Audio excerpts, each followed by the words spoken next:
पाठी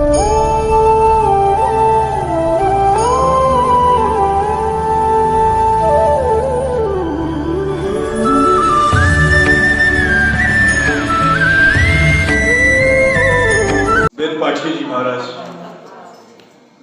मेरे भागवतम के गुरुदेव के धाम में पड़े रहो, है ना।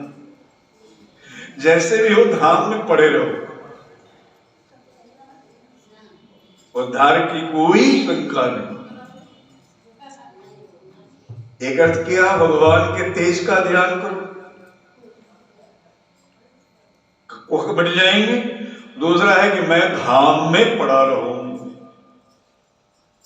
नहीं धाम महाराज उठा के नहीं फेंक दें, ये विनती करें, केवल अपने धाम में रहे। हम लोग कम पावर के नहीं हैं सृष्टि, बिल्कुल परमात्मा के निकट है, उपनिषद की अवस्था में। लेकिन अपने स्वरूप को समझें। कहां जन्म है? मिथिला, अवध, वृंदावन। अरे इस भगवान का नाम है, नित्य लीला। तो धाम महाराज आपके कपट को, कुहक को नष्ट कर देंगे और प्रकाशित हो जाएगा, दर्शन हो जाएगा। और दर्शन हो गया मम दर्शन बल परम अनुपम, जीव पाव निज सहज स्वरूप। इसलिए हमारे यहां आते हैं लोग मैथिली, हमारी नहीं आएंगे। घर ही में छेक चारों धाम, हमारा तीर्थ सकुन काम, हम मिथिले में रहते नहीं। इसलिए धाम में रहिए, धाम को पकड़िए।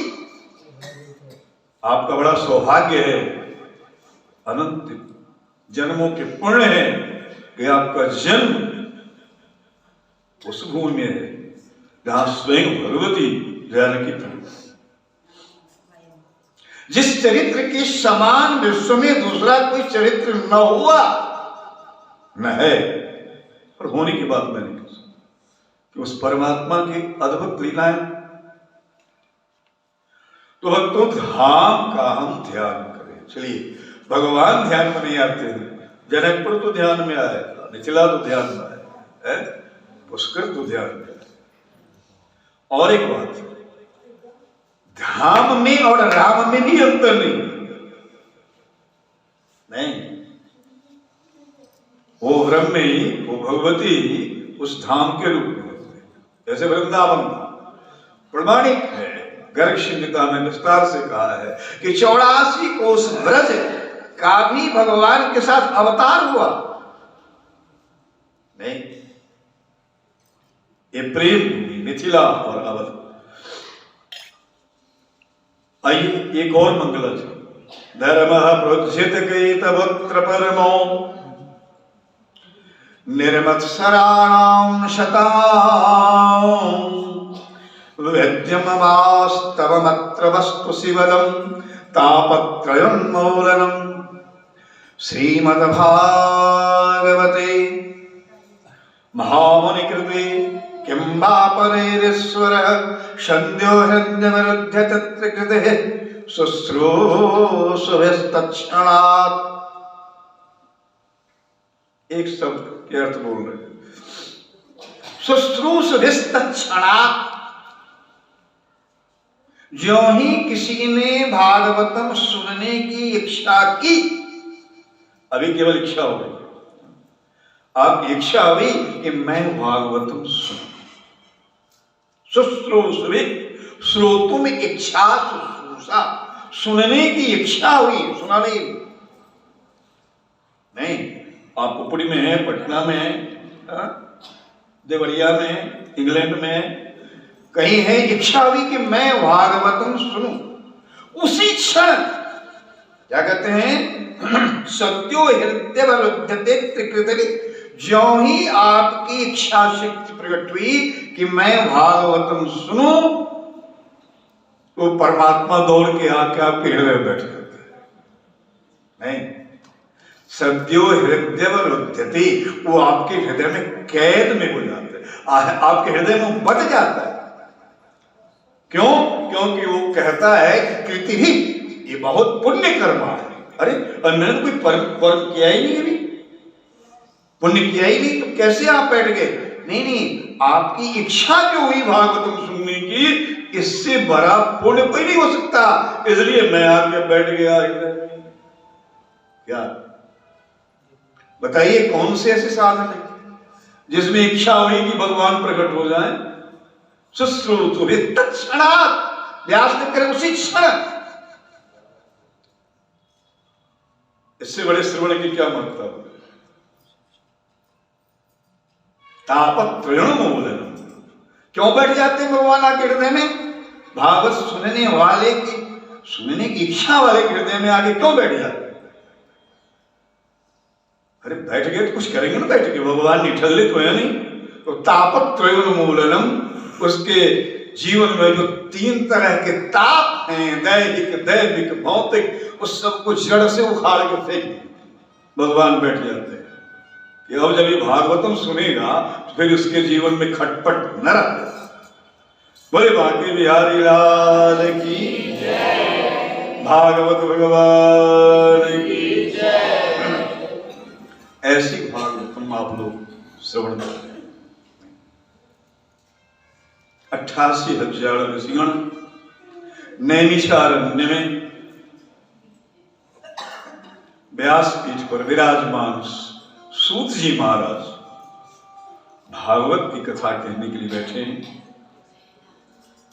अब ये स्पष्ट नहीं कि क्या कथा होगी, क्योंकि सूत जी व्यासदेव के प्रिय शिष्य हैं, पौराणिक पुराणों की कथा सुनाते हैं। कभी जाइए नैमिषारण्य, हम तो हो आए हैं बात कथा कहते हैं। लखनऊ से 105 किलोमीटर पर है, पहुंच जाती है। क्यों? जहां आदि गंगा गोमती प्रवाहित होती है, जहां इस ब्रह्मांड का श्रेष्ठ ब्राह्मण दधीच अपनी हड्डी का दान दिया, जहां ललित अम्बा है, जहां देवाधिदेव महादेव है गोमती तट पे, बड़ा इस पावन क्षेत्र है, वहां व्यासपीठ है। वहीं मनु और शत्रुपा खड़े होके, आज भी वो मूर्ति लगा हुआ है, हाथ उठाए हुए पत्थर आदि मन। ऐसे पावन प्रदेश में व्यासदेव के शिष्य सुखदेव सूत जी बैठे हैं। वहां 88,000 ऋषिगण जो बहुत दिनों में पूर्ण होने वाले यज्ञ की दीक्षा लिए हैं, अपराह्न में कथा सुनते हैं। आज ऋषि प्रश्न, विभिन्न प्रकार की कथा सुनते हैं, प्रश्न कर रहे हैं कि कथा तो मैंने बहुत सुनी, आपने सुनाया है, लेकिन आज एक प्रश्न है। क्या? पुंसामेकांततः श्रेयस्तन्नः संचितुमर्हसि। मनुष्य का एक ऐसा साधन बताओ जिससे उसे निश्चित ही कल्याण हो जाए, मनुष्य का कल्याण हो जाए। नहीं, हम लोग तो बहुत यज्ञ करते हैं, देख रहे हैं कि स्वाहा स्वाहा करते करते देह काले पड़ गए यज्ञ धूम से, फिर भी हृदय में खटपट नहीं मिटा। ऋषिगण कहे, और ऋषिगण में प्रधान है सौनक, सुनक ऋषि के पुत्र सौनक जी महाराज। आगे प्रश्न करते हैं, सूत जानाशि भद्रं ते भगवान शाश्वतां पति। शाश्वत वंश, यदुवंश में भगवान ने अवतार लिया, ये आप अच्छी तरह से जानते हैं। नहीं, देवक्याम वासुदेवस्य जातो जस्य चिकीर्षया। मैंने भी सुना है कि वो देवकी के गर्भ से प्रकट हुए। तो हमें बताइए कि वो भगवान देवकी के गर्भ से क्यों प्रकट हुए? एक ऋषिगण का, सोनक जी का प्रश्न है, क्योंकि भगवान के स्मरण से, भगवान की उपासना से तो लोग कहते हैं कि गर्भवास नहीं हो, गर्भ में रहना बहुत कष्टकर है। क्यों? ये जन्म और मृत्यु बड़ा कष्टकर है। जन्मत मरत दुसह दुख होई, ऐसे असह्य दुख को भगवान ने क्यों स्वीकार किया? देवकी सिंह के गर्भ से क्यों प्रकट हुई? भाई ऐसे ही प्रकट हो जाए, इसे हमें बताइए।